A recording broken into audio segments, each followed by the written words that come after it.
Another new law is being proposed in light of the ongoing church sex abuse crisis. The recently passed Child Victims Act helps survivors from the past. But this new bill is designed now to help those who are currently suffering abuse at the hands of a clergy member. And as I-Team Chief Investigator Charlie Speck shows us tonight, this legislation already has a lot of support.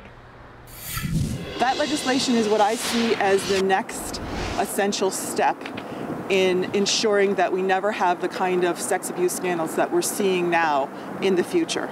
Assemblywoman Monica Wallace on Friday introduced a new bill that would add clergy from any religion, including Catholic priests, to New York State's list of mandated reporters for child abuse. The proposed law would make it a crime for clergy not to report instances of child abuse, a standard that already applies to teachers, doctors, and most professions that deal with children. Currently, there are 45 other professionals listed. Clergy are not among them. Not only are clergy not mandated to report child abuse, since 1811 they have enjoyed a special carve-out in New York's laws called clergy privilege that makes confidential anything said to them in settings like confession. Wallace's bill would keep that clergy privilege intact, but would make an exception for child abuse. Look, regardless of what the context is, if you have information about a child being abused, you have a higher obligation to report that abuse and make sure that we protect that child. Catholic Bishop Richard Malone says he fully endorses the idea of clergy as mandated reporters, but opposes the part of the bill regarding clergy privilege and confession, saying in a statement, quote, "I will never endorse any bill that allows for violation of the confidentiality and inviolability, the seal of confession.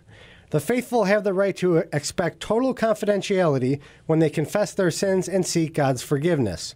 History gives evidence that priests have accepted death rather than violate the seal of confession. But experts say churches have tried to hide incriminating information or the names of abusers under that seal."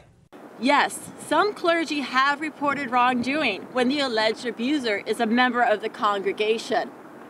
But when the alleged abuser was a cleric, clergy have closed ranks. The Catholic Diocese has demonstrated that it shuns the abused and it protects the abuser.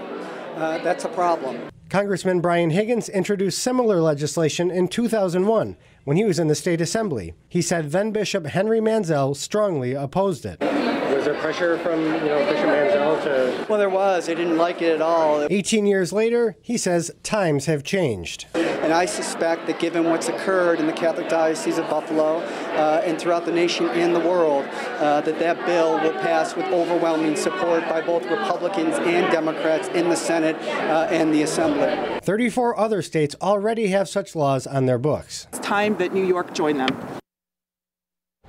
Now, Wallace says she has not reached out to anyone from the Senate to co-sponsor this bill, but one man with a lot of power in Albany these days is Senator Tim Kennedy. We reached out to the senator this afternoon, and he says he does support the idea of expanding mandated reporters to include the clergy. For the I-Team, Charlie Speck, 7 Eyewitness News. Charlie, thank you.